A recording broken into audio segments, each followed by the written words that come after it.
Welcome to Black Hole Woodworking. My name's Matt. Today we're making a dog bowl stand out of firewood. The first thing I do is flatten a log on one side so I can get a nice even cut from the bandsaw. As you can see, this log puts the bandsaw to the limit.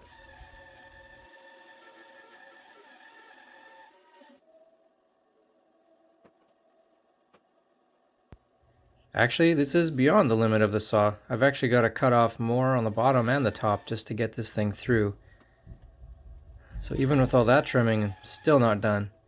There's still parts of it that I've got to shave off just to get this piece through. So once I got the top shaved down enough, I could get this log through the bandsaw.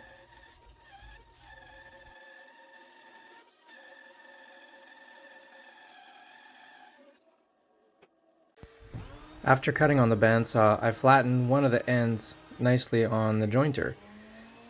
And then it's time for the planer. In this case, I'm just running it through on one side and then I'll flip it over and do the other, and it will come out somewhat flat. Flat enough for this project anyway.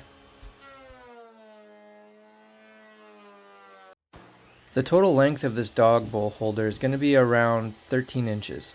And this log's only like 10 inches long. So what I'm doing is I'm ripping these into 1-inch strips. Then I'm going to re-glue them back together like a butcher block top.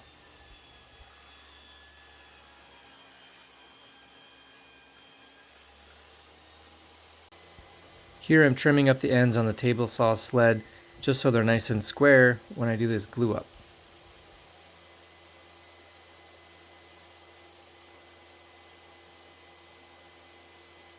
And while I was making this, these guys were busy making something of their own.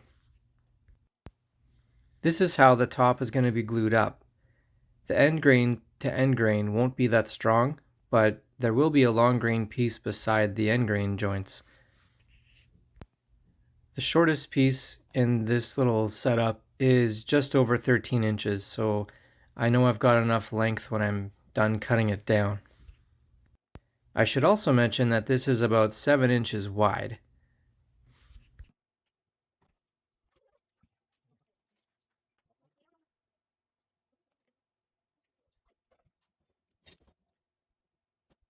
I thought the glue up would be a little bit harder than it was. It actually went pretty quick, and I managed to get this all done before the glue dried, so I was pretty happy about that.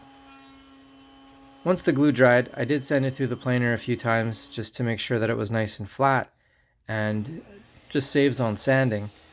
And then trimming it out on the crosscut sled makes a really nice finished edge. I'll still end up sanding the edge, obviously. And then I'll trim the other side just to make sure that it's square on both sides. And then it's time to cut some holes. I take these cuts real slow because it is firewood and there is a chance of it just ripping out. Fortunately for me, I had 2 little helpers come by who wanted to draw the circles for me.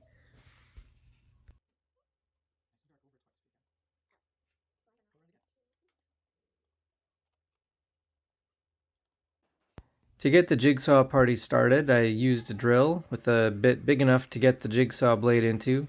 It's actually kind of tight, but I made it work. I used the jigsaw to cut out the holes. It didn't go too badly, although I probably could have used some clamps or something to help make this easier on myself. Yay, tiny little hole. I managed to get the other one out as well, and then disaster. Because it was pretty tiny in some areas, and there was an end grain joint that I missed making sure was not just end grain, it broke. So I glued it back together, hoping that it would survive, and decided to try to carry on like that. Now I started to prep some more wood to make the actual base for this thing. Again, I'm back to the bandsaw to make 3/4 inch strips, and that's when I discovered that my bandsaw was not square, and my pieces were coming out like triangles. So I did the best thing I could, and that was to borrow some of my kids' Lego because it's really square, and I used that to chew up my bandsaw again. Handy little thing, actually.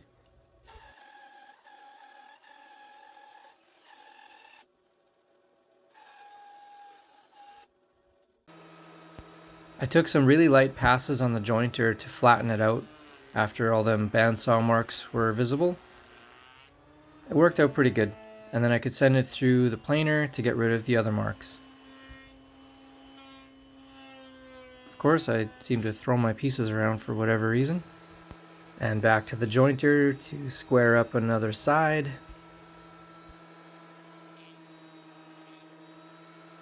Then I squared up the ends at the table saw. That way I wouldn't have to try and do that individually later on when I've got a whole bunch of strips. And then back to the table saw to make more 1-inch strips for the base. I'm making the base kind of like a butcher block style again because the base is about 12 inches long and the log was around 10 inches.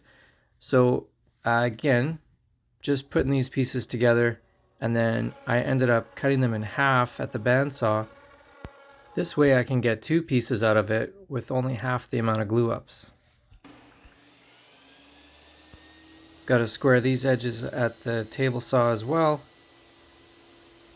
and also cut the side pieces. So the side pieces are about 6 inches long.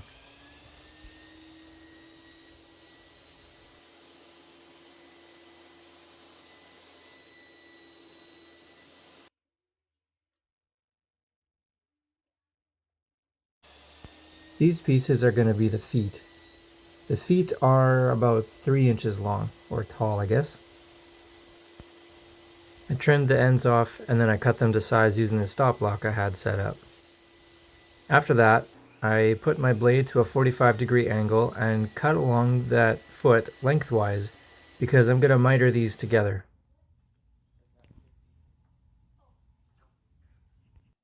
For the glue up, I didn't actually use any clamps. I just stuck glue in there, pushed them together, and lay them out. Once again, Lego seemed to be a really nice little guide to help keep things square.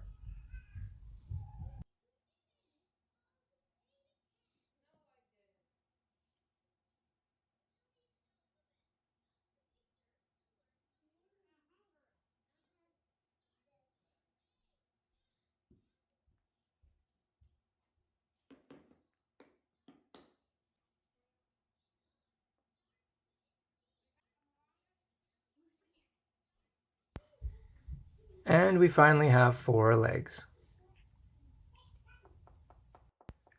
Now for these butcher block sides for the base, I'm using the good old wooden crack spackle again because this is firewood after all. It's not super nice wood, although I do like the look of it. It does take a little bit of extra care to get rid of any like gaps or joints or cracks. And you know, my glue up may not have been the most square glue up in the history of glue ups, but it worked out okay in the end.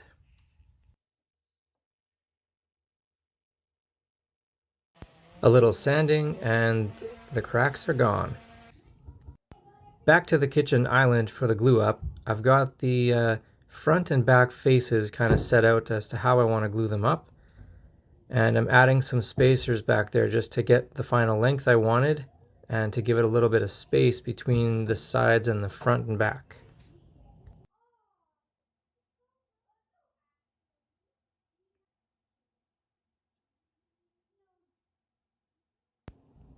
Alright, we've got the front glued up, the back's glued up, and I'm adding a little bit of weight to keep it all together.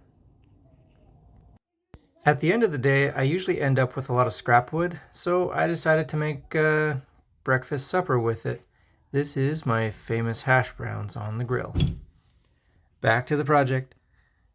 Got the base glued up.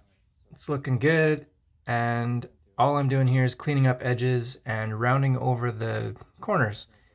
I'm using an awl to round over these corners.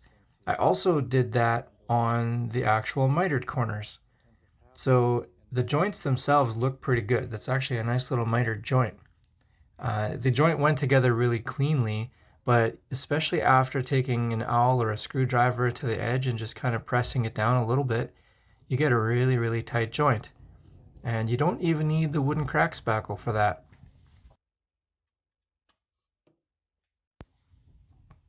a bit of an inspection on the base, and I think it's good to go. I did glue the top on. Didn't video that part because it's just literally putting glue on it. And let it dry, and now I'm waxing it. So this is the same blend of wax I've been using, which is coconut oil and beeswax. So it's about a 2-to-1 ratio. So 2 tablespoons of beeswax to 1 tablespoon of coconut oil. And I just pour it into a little container, put it in the fridge, and I get a tiny little puck that I can use on the project. This time around, I managed to get a little bit of help from my daughter. Always appreciated, thank you. And together we got this baby all waxed up and ready for the dogs.